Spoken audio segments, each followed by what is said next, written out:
अब सर उनके मैं थोड़ा सा दोबारा टच कर रहा तो निगरान वज़ीर आज़म साहब, अगर इतने ये अरबपति, ये करोड़पति हैं, इनकी भी दुनिया के 2-4 बड़े बड़े मुल्कों में इनकी बहत जदादें भी हैं, सब मान लेते हैं, लीगल हैं, सब कुछ हैं, तो क्या आप इंतज़ार करते रहे कि आप निगरान वज़ीर आज़म बनेंगे,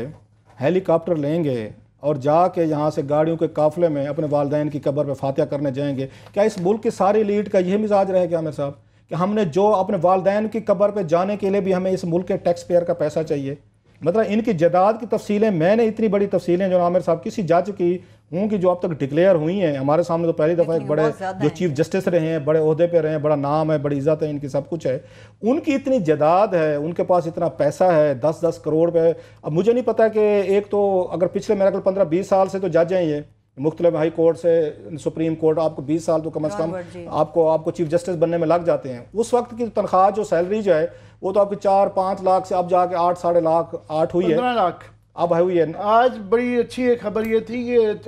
चीफ जस्टिस साहब ने शायद प्रपोज किया है कि शायद जजेस को अपनी तनख्वाहें कम करनी चाहिए। आज ही छपी हुई थी खबर कि 50,000 रुपये डेली पड़ती है। उन्होंने कहा जनाब इसको हलाल करें, 50,000 डेली हम लेते हैं, इसलिए जुमा हफ्ता इतवार भी बैठें, वरना ये 50,000 कम कर लें। वो जो 15 लाख आपने किया वो पूरा पैकेज जो कैश जो है ना, जो सैलरी है, टेक होम वगैरह जो है ना, वो 8.5 लाख ओवरऑल पैकेज मिला के 50,000 रुपये डेली। और ये भी बता दें, जब ये रिटायर होते हैं, जो उस दिन इनकी लास्ट टेक होम होती है वो इनकी पेंशन बन जाती है। बाकी सरकारी मुलाजमीन की जो है ना, अगर लाख रुपया ले लें तो पेंशन 30,000 जब बेसिक के हिसाब से बनती है। जजेस के लिए काम नहीं है, इनको जिस दिन रिटायर होते हैं वही पूरी की पूरी मिलती है। अगर इतनी आपके पास जायदाद है, यानी होप के उनके सारे लीगल उनके सोर्सेस ऑफ इनकम है। बहरहाल एक किसी मेरा ख्याल पाकिस्तान के चीफ जस्टिस के लिए जो अब निगरान वज़ीर आज़म ही है, ये बहुत बड़ी एक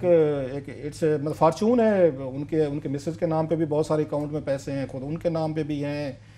और बड़े अरसे बाद पाकिस्तान को मैं समझता हूँ हमें कमी महसूस नहीं हो रही कि यहाँ पे कोई गरीब प्राइम मिनिस्टर भी लगा रहा है या कोई ऐसा भी है जिसके मुल्क का निज़ाम बड़े सेफ हाथों में है, अमीर हाथों में है। और कोई इनको तो चाहिए था कि अपने सवात के इलाकों में ये तो कोई बहुत बड़ा हॉस्पिटल बनाते, ये वहाँ पे बहुत बड़े प्रोजेक्ट बनाते, कोई बच्चों की पढ़ाई के लिए स्कूल करते, वहाँ की बच्चों के लिए कोई बहुत बड़े प्रोजेक्ट। इनके पास तो माशाल्लाह अल्लाह ने बहुत कुछ दिया हुआ है। और इनको वो जब सवात गए थे हेलीकॉप्टर पे वालिदैन के उनकी दुआ मांगने के लिए मगफरत की, तो उस वक्त इनको अनाउंसमेंट करने चाहिए जेब से कि मुझे खुदा ने बहुत कुछ दिया, लंदन हिंद सिंध में बहुत कुछ मेरे पास है, तो मैं यहाँ पे कोई सवात के लोगों के लिए, गरीब बच्चे बच्ची हूँ या वटेवर, ये कुछ ना कुछ इनको रफाई काम करने चाहिए। ये जो बड़े लोग होते हैं इनको ज़्यादा जिम्मेदारी है, इनके ऊपर अपने लिए सारे हमें अपने बैंक अकाउंट्स नहीं भर लेने चाहिए, वो भी ज़रूरी है, ज़रूर भरें हम सारे, लेकिन कुछ जो चिल्ड्रन ऑफ लेसर गार्ड है ना आपके इलाकों में, तो थोड़ी सी चैरिटी, कोई अस्पताल, कोई यहाँ पे मतलब छोटी मोटी स्कूल, कोई दस्तकारी, कोई थोड़ा सा बच्चों के लिए वहाँ तलीमी फंड, अगर ये करते हैं एक्टिविटी तो प्लीज़ आप हमें इन्फॉर्म करें, हम हाईलाइट करें।